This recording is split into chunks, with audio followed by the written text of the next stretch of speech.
Assalamualaikum warahmatullahi wabarakatuh. Perkenalkan nama saya Garsianta Ramadhan Siregar, NPM 20082601119 dari angkatan 20. Hari ini akan menjelaskan mengenai gout arthritis yang diringkas melalui mind map. Jadi, sebelum bahas ke lebih lanjut, kita bahas dulu terlebih dahulu apa itu gout arthritis. Jadi, gout arthritis itu sendiri merupakan sebuah penyakit yang ditandai dengan meningkatnya kadar serum asam urat atau dalam bahasa medis hiperurisemia. Apa itu asam urat sendiri? Itu merupakan suatu produk akhir hasil dari metabolisme tubuh yang menghasilkan purin. Jadi, eh, pada keadaan tidak normal atau pada keadaan patologis, terjadi pembentukan kristal asam urat, di mana asam urat dalam bentuk garam di plasma agar dapat larut dalam air, selanjutnya diekskresikan.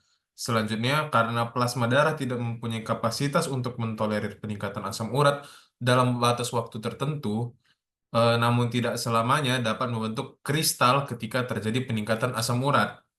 Selanjutnya, ketika massa asam urat berbentuk endapan pada sendi, maka nantinya akan muncul sebuah gejala yang bernamakan skintopus atau skintophi.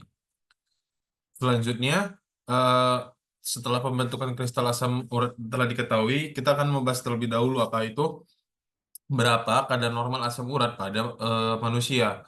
Nah, eh, di sini pada anak-anak usia pada anak-anak itu kadar asam urat pada anak-anak itu dia 2,5 sampai 5 miligram per air aksa. Kemudian pada pria dewasa dia 3,4 sampai 7, kemudian pada wanita dewasa itu dia 2,4 sampai 6.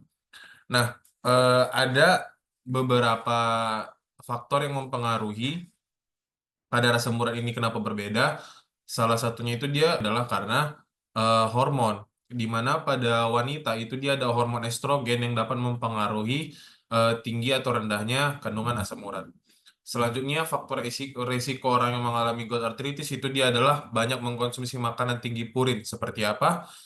Seafood, kemudian kacang-kacangan. Eh, Maksudnya di sini bukan tidak boleh sama sekali dimakan, namun di sini adalah eh, berlebihan dalam mengkonsumsi makanan-makanan yang telah saya sebutkan tadi. Kemudian ada usia, adanya riwayat mengkonsumsi obat seperti diuretik, aspirin, asam nukleat, dan lain-lain. Konsumsi obat ini dikarenakan em, eh, adanya efek samping obat yang mengakibatkan entah itu dia peningkatan asam urat atau terjadinya penumpukan cairan asam atau cairan purin di sendi. Kemudian ada faktor genetik, berat badan yang meningkat sehingga terjadi penyempitan celah sendi. Kemudian adanya masalah kesehatan seperti hipertensi, hipotiroid, anemia, dan kanker. Dan yang terakhir adalah mengkonsumsi alkohol. Kemudian gejala klinis dari gout arthritis sendiri ini adalah pada saat pemeriksaan eh, kandungan asam urat itu dia dijumpai ada hiperurisemia, kemudian ada adanya kristal pada pada asam urat, dan kemudian adanya serangan artritis itu dia adalah serangan rasa nyeri pada sendi, dan biasanya itu dia dijumpai adanya pembengkakan atau inflamasi. Kemudian ada efek samping ke ginjal itu dia adalah nefrolitiasis atau batu pada ginjal. Nah, eh, nefrolitiasis ini sendiri dia ada hubungannya nih dengan gout arthritis karena terjadinya penumpukan kadar asam urat. Ya kalau misalnya pada gout arthritis itu biasa terjadi pada celah sendi, sedangkan pada ginjal itu dia menjadi nefrolitiasis, terjadi pembentukan batu. Kemudian eh, tingkat keparahan penyakit sendiri ini terbagi menjadi empat. Yang pertama simpatomimetik itu dia tidak ada gejala, tapi eh, biasanya dia sudah terjadi peningkatan kadar serum asam urat dan eh, jarang yang tinggi. Dan biasanya itu dia peningkatan yang semu. Misalnya baru siap makan itu dia langsung ngecek gitu. Kemudian ada gout akut, itu dia sesuai namanya akut. Kalau berdasarkan gejalanya itu dia ada monoartikular, itu dia hanya menyerang salah satu sendi. Kemudian ada hiperurisemia, adanya serangan akut di malam hari. dan sering menyerang sendi metatarsofalangeal. Itu dia biasanya sendi ekstremitas bawah dan biasanya dia terjadi juga adanya skin tovus. Nah, selanjutnya ada gout intrinsik dan gout kronis. Gout kronis ini biasanya itu tadi dia menyebabkan komplikasi pada ginjal. Kemudian biasanya itu dia terjadi setelah gout artritis akut yang tidak ditangani secara baik. Kemudian adanya muncul skin topi yang lebih parah daripada yang akut dan terjadi poliartritis.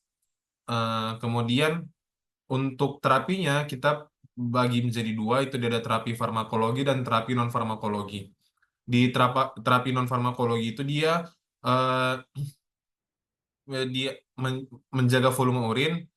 Kemudian, em, maaf, ini terapi non farmakologi. Terapi non farmakologi itu dia adanya menjaga volume urin, kemudian hentikan atau turunkan sebanyak mungkin konsumsi alkohol, kontrol berat badan untuk mengurangi penyempitan celah sendi, kemudian olahraga yang teratur untuk mengurangi berat badan juga, atur asupan makan, dan dihindari makanan yang mengandung purin tinggi.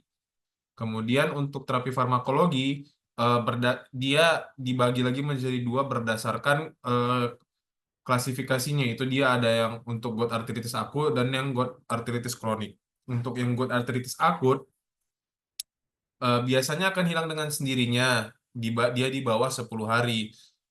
Namun, apabila biasanya dia udah turun sendiri 10 hari dan tidak ditangani dengan baik dan tidak di follow up dengan yang baik, maka nanti dia akan terjadi gout artritis yang kronik. Nah, yang akut ini dia diberikan NSAID atau selektif CO2 inhibitor, kemudian kortikosteroid. Kemudian eh, biasanya juga diberikan terapi allopurinol. Kemudian untuk yang kronis ini biasanya rate lowering terapi. Itu dia minimal CKD-nya stage 2 dan mempunyai sejarah batu pada urolithiasis. Nah, untuk penegakan diagnosanya, biasanya gejalanya itu tidak jelas dan asam urat itu biasanya sering berhubungan sama penyakit lain, jarang hanya yang em, peningkatan asam uratnya sendiri dan tidak ada penyakit lain. Biasanya itu dia adanya penyakit lain. Kemudian untuk mendiagnosanya itu dia bisa melalui 3 cara. Yang pertama itu cek kadar serum asam urat, kemudian cek kristal mosodium pada celah sendi, pada cairan sinovial, dan yang terakhir ada pemeriksaan dengan menggunakan radiografi. Pada pemeriksaan radiografi atau X-ray nanti dia biasanya akan dijumpai inflamasi pada daerah ekstremitas bawah. Selanjutnya untuk patofisiologi itu dia terbagi menjadi dua. Ada yang melalui penurunan ekskresi dan ada juga yang melalui overproduksi. Overproduksinya ini sendiri karena ada peningkatan aktivitas RPPP dan juga defisiensi HGPR TASE. Nah, untuk etiologinya ini sendiri, itu dia ada dua, ada yang meningkatnya asam urat dan juga adanya pengurangan ekskresi dari asam urat. Biasanya pengurangan ekskresi asam urat ini karena adanya faktor lain seperti dehidrasi, obat-obatan, dan juga alkohol.